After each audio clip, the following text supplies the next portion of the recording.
And welcome back to Western New York Living. We all know how precious time truly is. For children with serious illnesses and the primary caregivers of those children, they know all too well how valuable each moment is. The Palliative Care Institute with Buffalo Hospice is celebrating a culmination of a 2-year project called Photographs of Meaning program. This photo and narrative exhibit is taking place in a few short days to give you the opportunity to learn more about caregivers' feelings and experiences. Here now to tell us more is Rachel Deppner and Abby Unger. Thanks so much for being here. Thanks for having us. I'm excited to hear about this. Abby, let's talk about Hospice Buffalo's Essential Care Program. Tell me about the services they provide and the importance. We'll start there. Sure. It's a home-based palliative program, so it's about symptom management for children with life-threatening illness. So they're living lifelong with life-limiting and threatening illness, infancy through adolescence.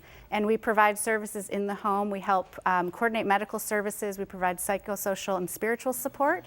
And we also do some linkage within the community. And we work directly with the pediatric specialists in the community as well. So lifesavers for families, giving them the answers they're looking for.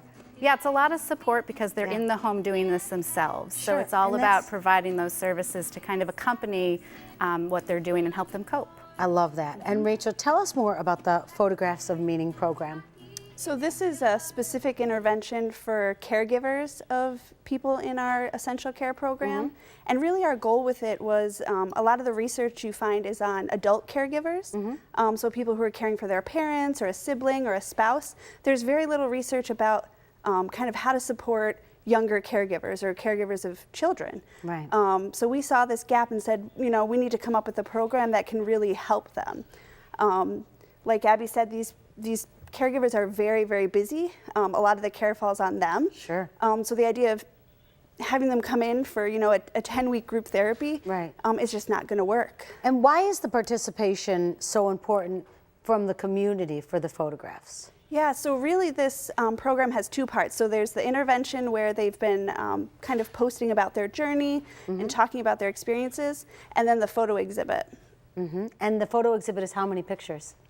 So we're letting our caregivers decide, typically probably 1 to 2 per participant, but really it's about getting their voice and their experience out there and having them share it with the community. And this is also intended to build an evidence-based intervention, right? Is that correct? Yep. Okay. Abby, talk about the importance of emotional expression and processing for this group of caregivers. Sure. So these caregivers, again, are very isolated because they're in the home being a parent to their child who is ill, but also maybe to other children, and really trying to balance all the other things that go on in life. And so they're often, that isolation often leads them to their sort of this really personal and unique experience in caregiving that really nobody else can understand unless they can be witness to it. And this is a really nice opportunity for sort of some reflection emotionally.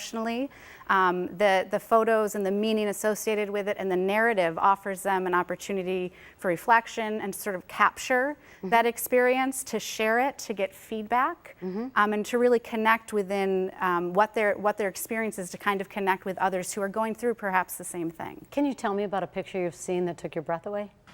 I've seen only glimpses of them at this point because we haven't seen all of them, but I think Rachel can probably give you some specifics. How about you, Rach? Yeah, so it's hard to pick just one photo, but something that kind of struck me is one of the individuals said, you know, a lot of times doctors or people in the community see me for 15 minutes and I'm kind of like an angry, crazy woman trying to get my kids' needs met. I want them to see me as a whole person. I want them to see the happiness, the sadness, everything that comes with being a caregiver to somebody with these life-limiting illness. I love this, and I hope it really brings some kind of peace, you know, with everybody. Thanks for stopping by and telling us about this.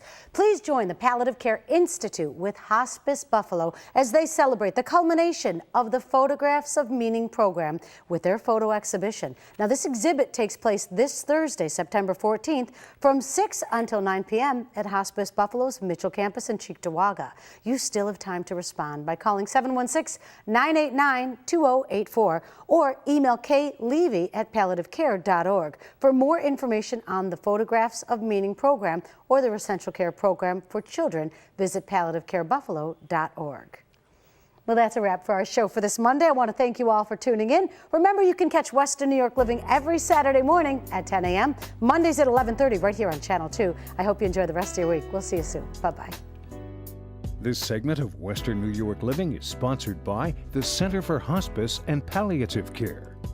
Special consideration for today's show paid for by the following: